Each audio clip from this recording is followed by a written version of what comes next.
Bom dia, irmãos. Graça e paz de Jesus Cristo. Amém? É com enorme prazer que estamos aqui para mais uma lição da nossa Escola Bíblica Dominical.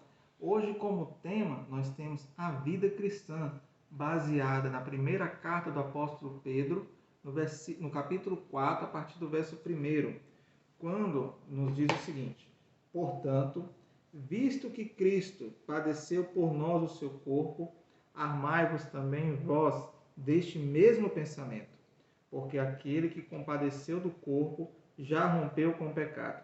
Então, no tempo que vos resta no corpo, não vivais mais segundo os desejos dos homens, mas segundo a vontade de Deus. Pois é bastante que no tempo passado tenhais cumprido a vontade dos gentios, andando em dissoluções, concupiscências, glutonarias, bebedices e abomináveis idolatrias. E acham estranho não corredes com eles no mesmo desenfreamento de dissolução e vos insultam. Há, porém, de dar conta àquele que está preparado para julgar vivos e mortos. Pois é por isso que foi pregado o Evangelho até aos mortos, para que, na verdade, fossem julgados segundo os homens no corpo, mas vivessem segundo Deus em espírito. Irmãos, aqui o apóstolo Pedro, ele nos exemplifica, ele começa falando do que seria uma vida segundo a vontade de Deus. E hoje, atualmente, a igreja evangélica mundial, a igreja evangélica no contexto global, do ponto de vista que nós temos visto hoje, do ponto de vista teológico, do ponto de vista cristão, um dos maiores desafios, ou talvez o maior desafio da igreja. O maior desafio da igreja pós-moderna hoje, da igreja evangélica pós-moderna, não somente no nosso Brasil, mas em todo o mundo, é o seguinte: uma vida cristã genuína. O desafio de viver a vida cristã de maneira verdadeira. O desafio de viver a vida cristã segundo o propósito que Deus estabeleceu. Infelizmente, com um anseio da igreja querer cada vez mais trazer mais pessoas para ela, o que não é errado. Jesus nos diz isso, que nós devemos ir e pregar o Evangelho. Então nós mandamos missionários, nós enviamos pessoas para vários locais e nós queremos um retorno muito rápido, porque o nosso mundo atual é um mundo extremamente imediatista.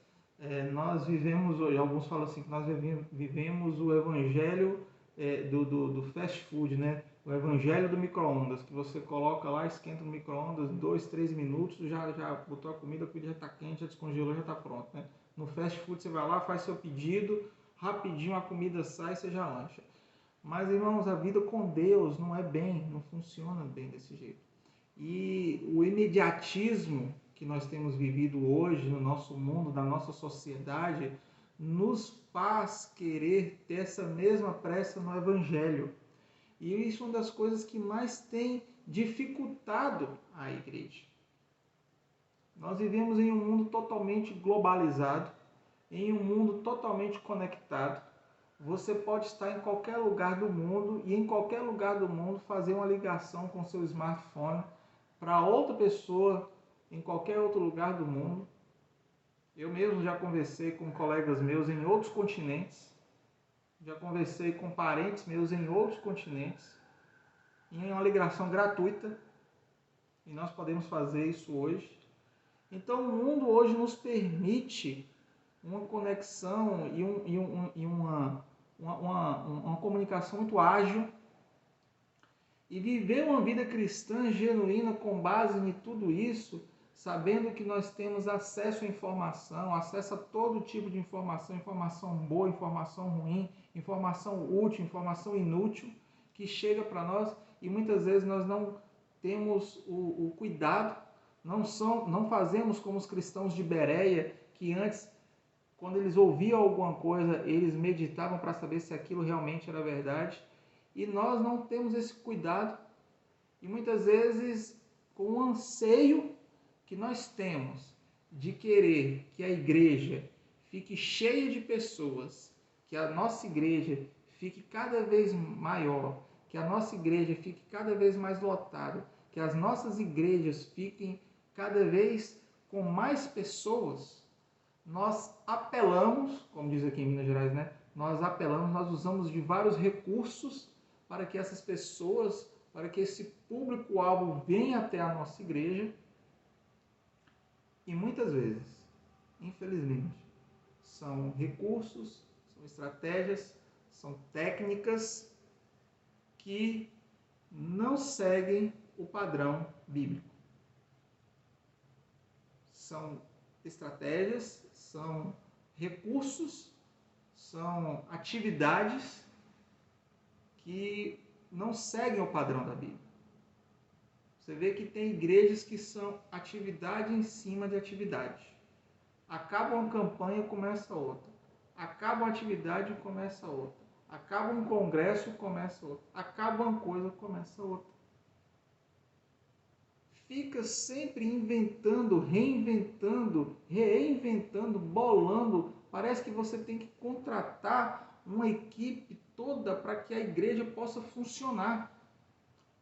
Quando você vai avaliar, e a história eclesiástica nos mostra isso, você pode abrir qualquer livro de história eclesiástica, e você vai ver que quando os homens de Deus deixavam que o Espírito Santo guiasse, o crescimento da igreja era algo comum, era algo natural, era algo exponencial, era algo constante. Só que era um crescimento lento. Ou muitas vezes, nem sempre era lento, mas era um crescimento segundo o propósito de Deus. Mas nós estamos com pressa. O problema nosso é que nós estamos com pressa. A Bíblia está repleta de ensinos de como devemos buscar a Deus verdadeiramente. A Bíblia, desde o primeiro capítulo, lá em Gênesis, até o último capítulo de Apocalipse, a Bíblia está lotada, como diz lá na minha terra, lá na Bahia, tem uma cacetada de informações para a gente, que nos ensina como buscar a Deus, que nos ensina como servir a Deus, que nos ensina o que devemos fazer diante de Deus, que nos ensina como pregar o Evangelho de Deus, que nos ensina tudo. E como se não bastasse, nós temos centenas de dezenas de livros teológicos, bíblicos, doutrinários, muito bem elaborados, de grandes homens e mulheres de Deus, que nos dão um apoio, um aparato para todas as faixas etárias, em todas as idades, com todas as realidades. Várias denominações, se não todas as denominações, produzem conteúdo para os seus membros. Com acesso à internet, nós temos centenas de canais em sites, blogs, páginas, fanpages, homepages e mais não sei quantas coisas, perfis de verdadeiros pregadores do Evangelho, verdadeiros doutrinadores da Palavra de Deus, verdadeiros homens que professam uma fé reformada. Então nós temos tudo isso. Temos tudo isso. E eu gostaria de fazer uma pergunta para você meditar. Por que o cristão tem dificuldade de ter uma vida cristã genuína diante de toda essa informação? Irmãos, imagine um estudante. Você pega um estudante, coloca ele numa escola e fala com ele assim: meu filho, aqui meu jovem, você vai estudar nessa escola. De manhã você vai ter aula de geografia, matemática e todas as matérias. De tarde você vai ter aula de idiomas. Você vai ter revisão.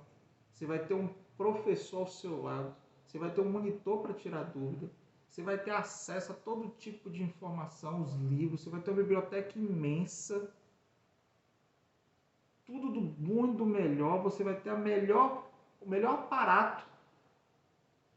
E aí chega no dia da prova, o estudante vai tirar 0. Aí você me pergunta assim, mas como? Por quê?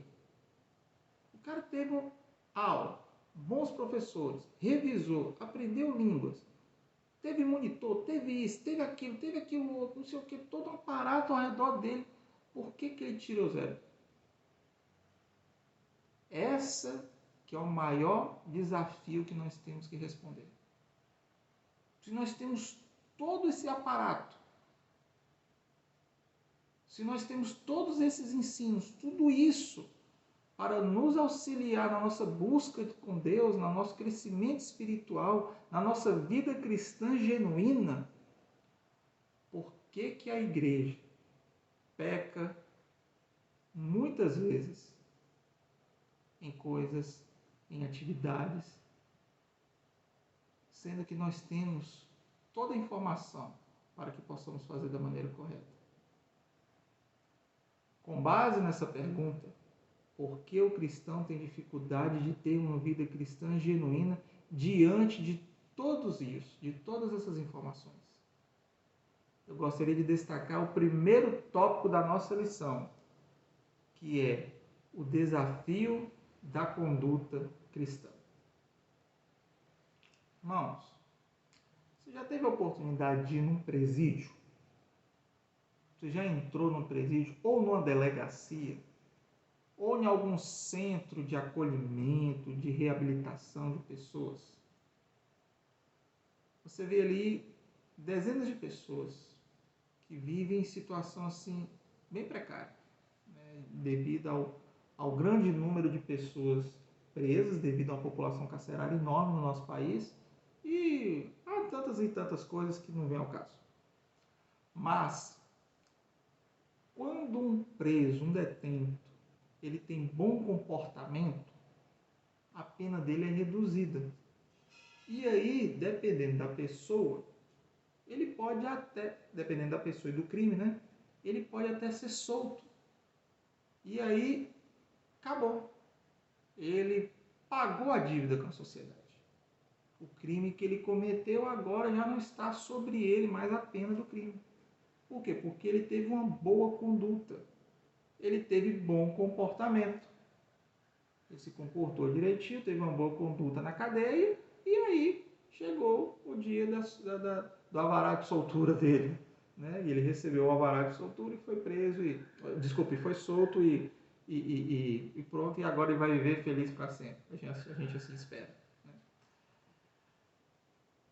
Mas por que ele fez isso? Por que ele teve isso? Ele teve isso porque ele teve uma boa conduta.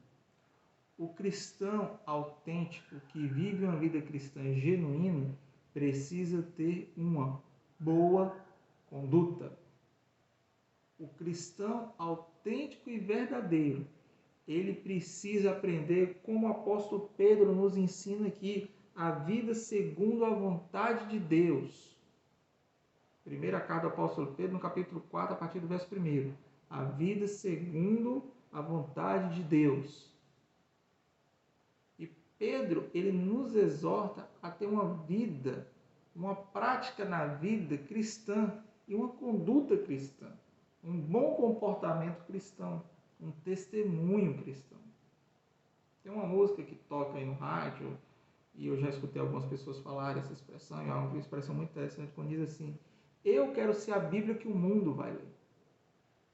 Que hoje, infelizmente, a cultura da leitura, ela cada dia mais está caindo, está diminuindo. Não só a leitura da Bíblia, mas a leitura de uma forma geral. A gente está mais acostumado a querer ouvir. Ouvir um áudio, ouvir um vídeo, ouvir um sermão, ouvir esse tipo de coisa. Ouvir, né? Ouvir de forma geral. Ler está caindo em desuso. Mas quando você lê, medita, aprende, você começa a ter uma conduta cristã melhor. Porque você está convivendo, você está vivendo, você está vivenciando, está aprendendo, você está fazendo um contato maior, vamos dizer assim, um relacionamento melhor com Deus. E quando você Quando você mostra isso para os homens, você mostra isso para a sociedade, quando você evidencia isso para a sociedade, você é a Bíblia que o mundo vai ler, e as pessoas vão olhar para você e você vai dar testemunho de uma conduta cristã. E esse testemunho é que vai impactar vidas. Impactar vidas não depende exclusivamente de uma grande campanha evangelística, mas depende do pai e da mãe, do filho e da filha, da família cristã, que buscam viver uma boa conduta. O pastor quer dizer então que na minha família não pode brigar, não pode discutir? Irmão, brigar, discutir, qualquer família briga, qualquer marido briga com esposa, qualquer irmão briga com irmão, qualquer pai dá bronca em filho, qualquer filho às vezes fala alto com o pai, sofre as consequências, mas faz. Irmãos, não existe família perfeita, mas Deus te deu a melhor família que Ele poderia te dar. E Pedro nos exorta aqui que nós temos que seguir a vontade de Deus, que é o nosso Pai. E por que Deus exige esse padrão de nós? Porque a palavra dele nos ensina o seguinte: sede santos, porque eu, teu Deus, sou santo. Deus ele não vai aceitar qualquer pessoa. Deus ele não quer uma pessoa que não vive integralmente para ele. Você tem que estar apto a pertencer ao reino de Deus. Você já participou de uma entrevista de emprego e você já foi reprovado em uma entrevista de emprego? Ou você já tentou um concurso público e foi reprovado por 1 ou 2 pontos? Ou um vestibular? Ou uma prova para você subir de cargo na sua empresa? Ou algum motivo? Seja lá qual for. E aí você não atingiu porque você não está no padrão. Você não está naquilo que é exigido. Você não está naquilo que é necessário, o mínimo necessário para você conseguir aquela promoção, aquela vaga, aquele emprego. Você não tem. E isso te frustra. Você tem que ter um padrão estabelecido por Deus para você carregar o nome de Deus, o nome da tua igreja, para você evidenciar que você é um cristão autêntico e verdadeiro. Na igreja primitiva, os catecúmenos, que eram preparados, eram chamados de catecúmenos, as pessoas que eram preparadas para serem novos membros da igreja primitiva, eles levavam de 3 a 4 anos para completar todo o processo. E quando chegava lá no final da fila, o cara pegava lá, né, vamos contextualizar, né? Ele jogava o capzinho para cima, pegava o canudo e estava lá o diploma dele, lá de que ele concluiu o curso dele para ele ser membro da igreja. Era o cara que ia ser ateado lá na fogueira, jogado lá na arena, ia ser devorado por feras, mas não negava a Cristo. Testemunho, boa conduta. É a Bíblia que o mundo lia. É a Bíblia que nós devemos ser. É a Bíblia que o mundo quer ver em nós, para que o mundo possa ler. Mas por que tamanha disciplina quanto ao ser e fazer na vida cristã? Porque Pedro nos fala que Cristo tinha um caráter humilde. E Cristo foi um líder, foi um pregador, foi um profeta, foi o Filho do Deus Altíssimo, é o Filho do Deus Altíssimo. E ele mostrou ali o que o mundo completamente o mundo discorda. A sociedade rejeitava as pessoas marginalizadas. E Jesus estava perto dessas pessoas. A sociedade, os judeus, eles não gostavam de se relacionar com os samaritanos. Jesus estava com os samaritanos. Jesus estava com pecadores, com pessoas marginalizadas, com pessoas doentes. Jesus ele vem e faz uma mudança de paradigma na sociedade. Por quê? Porque ele tinha uma conduta de um Deus e ele ensinou isso para nós. E nós devemos assim fazer. Ensinar uma boa conduta mostrar o desafio da conduta, mostrar que nós devemos ser diferentes. Quando nós lemos Efésios no capítulo 11, Efésios no capítulo 6, a partir do verso 11 até o verso 18, nos fala da armadura de Deus. Paulo ali nos mostra como um cristão deve se vestir com o escudo da fé, o capacete da salvação, a espada do evangelho e tudo mais. Porque ele está o quê? Nos ensinando que nós somos soldados no fronte de batalha e temos que estar preparados. E o que o soldado faz? O soldado passa o dia inteiro dormindo? Não. O soldado passa o dia inteiro treinando. Mas na hora do vamos ver, ele realmente mandar ver. Lá na hora da batalha, ele está forte, está apto. Os soldados romanos, durante o treinamento deles, eles treinavam com armas de madeira, não de metal, armas de madeira. Algumas chegavam a ser 2 a 3 vezes mais pesada do que a arma que ele usava no campo de batalha. Mas para quê? Para ele ir treinando. Quando ele chegava no campo de batalha com a arma mais afiada e mais leve, aí ninguém segurava. E o exército romano tinha todo um sistema para atacar. Eles pegavam os escudos, faziam lá uma espécie de tartaruga, aí eles iam andando e atacando. Aí eles eram indestrutíveis. Ninguém superava o Império Romano. Nós devemos fazer a mesma coisa. Devemos mostrar realmente uma realidade, uma mudança. A vida cristã, segundo tópico, a vida cristã é fazer a vontade de Deus. Irmãos, fazer a vontade de Deus foi o propósito de Jesus Cristo. Ele mesmo fala, eu não vim para fazer a minha vontade, mas a vontade do Pai que me enviou. E Jesus fez essa vontade como? Por amor. Fez por obrigação? Não. Fez por amor. Amor ao Pai e amor a nós. Se entregou na cruz por amor a nós. Curou enfermos por amor a nós. Ressuscitou mortos por amor ao homem. Jesus fez tudo o quê? Por amor. Tanto que Marcos Lucado escreve um livro chamado Mestre do Amor. Muito interessante, depois você pode ler. A vontade de Deus deve ser feita com amor. E nós precisamos viver para fazer a vontade de Deus. Irmãos, você vai pegar a história de homens que decidiram fazer a vontade de Deus, que abdicaram da sua vida, que abriram mão da sua vida, que mudaram a sua vida, mas que ao final da sua vida deixaram o seu nome na história. Deixaram o seu nome marcado na história. E nós precisamos marcar o nosso nome na história.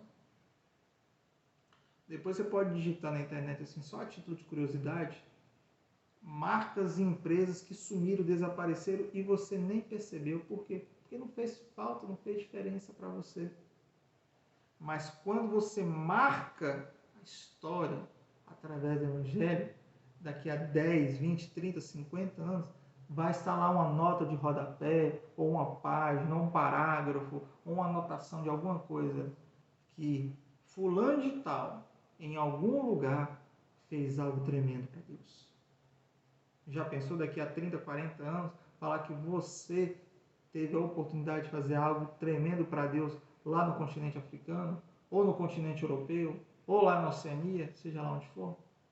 Pensa nisso, daqui a 30, 40 anos, quando você morrer, 50 anos daqui a você morrer, não sei quando é que você vai morrer, mas anos depois, num livro de história, está lá registrado o seu nome, dizendo que você foi instrumento de Deus. Paulo, ele fala sobre como fazer a vontade de Deus para os cristãos que estavam em Efésios, no capítulo 5, versos 15 a 17. Ele deixa claro uma coisa: santidade não se mistura com pecado. Irmão, se nós queremos ter uma igreja pura, santa, ser coluna e baluarte da verdade, nós temos que erradicar o pecado. Nós temos que tirar o pecado de dentro da igreja. Ah, pastor, mas a igreja é composta de pecadores. Com certeza. Mas que se redimiram, pediram perdão a Deus e buscam viver uma vida de santidade cada vez melhor.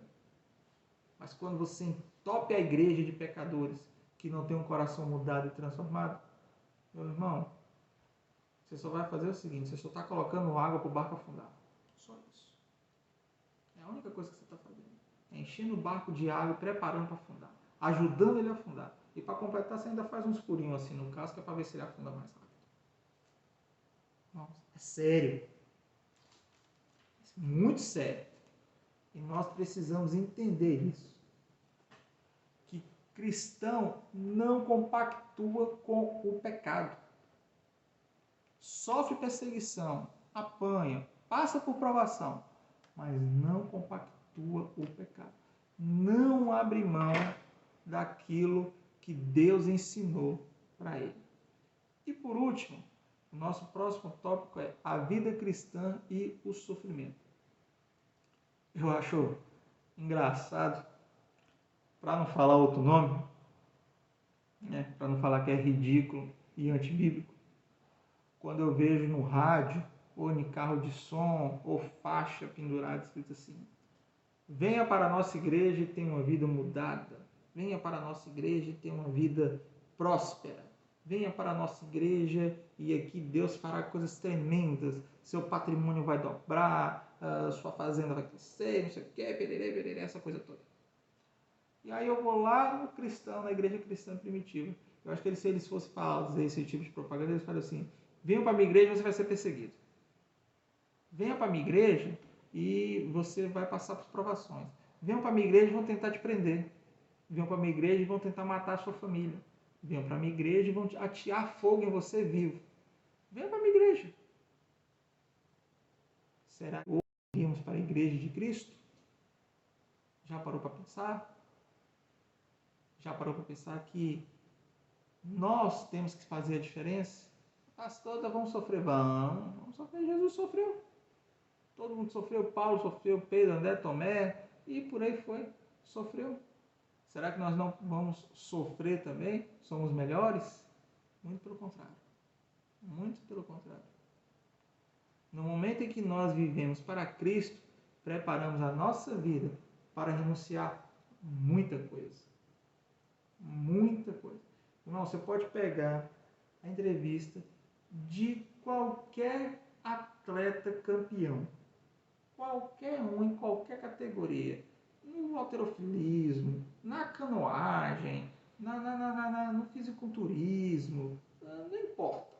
Nos esportes de inverno, você pode ver que os grandes campeões, os homens que realmente deixaram sua marca no esporte, foram homens que abdicaram e renunciaram a muita coisa, se esforçaram, deram o seu melhor, enquanto outros estavam dormindo, eles estavam treinando, enquanto outros estavam se divertindo, eles estavam treinando, enquanto os outros estavam lá sem fazer nada, eles estavam treinando. E na hora do vamos ver, quem se deu bem? O que não estava fazendo nada, que estava dormindo, que estava se divertindo, que foi para balada, que foi isso, ou aquele que estava treinando? Tem que responder? Aquele que estava treinando. Aquele que estava treinando foi realmente o que superou. Renunciou. Ele renunciou tudo aquilo que ele abriu mão, as coisas que atrapalhavam a ele, para que ele pudesse obter a vitória no seu esporte, que significa que ele também receberia por isso. Irmãos, essa é a vida cristã e o sofrimento. Se nós queremos ter uma vida cristã autêntica e verdadeira, nós temos que renunciar a muita coisa. Muita coisa mesmo. Se queremos ter uma vida autêntica com Deus. A ideia de Deus não deseja nosso sofrimento, mas Ele quer, mas Ele nos permite que passamos para que possamos aprender na vida. Irmãos, Deus não está interessado em fazer a gente sofrer. Mas se for necessário nos castigar para que a vontade dele se cumpra, Ele vai fazer. Ele vai fazer. Ah, pastor, Deus vai me castigar. Deus vai fazer o que Ele precisa que seja feito. Ele nos ama, Ele cuida de nós, Ele deu o Filho dele por nós. Então Ele vai fazer alguma coisa para que possamos ir para Ele. E cabe você decidir o que você vai fazer. E para encerrar, eu volto naquela primeira pergunta. Por que o cristão tem dificuldade de ter uma vida cristã genuína? O que você acha, irmãos? O que você acha? O cristão, ele tem uma dificuldade de viver uma vida realmente genuína, uma vida cristã genuína. Mas por que ele tem tanta dificuldade? O que impede ele? O que impede ele é o pecado. E nós precisamos ficar ligados para que esse pecado não permeie o nosso coração. Que Deus abençoe vocês, que Deus os proteja. Eu quero orar. Pai, muito obrigado por tudo. Abençoe nossa vida, nos guarde e nos proteja. Obrigado por tudo que o Senhor tem feito. Derrama tua unção, tua graça e teu poder. Em nome de Jesus. Amém. Que Deus te abençoe e que Deus te guarde.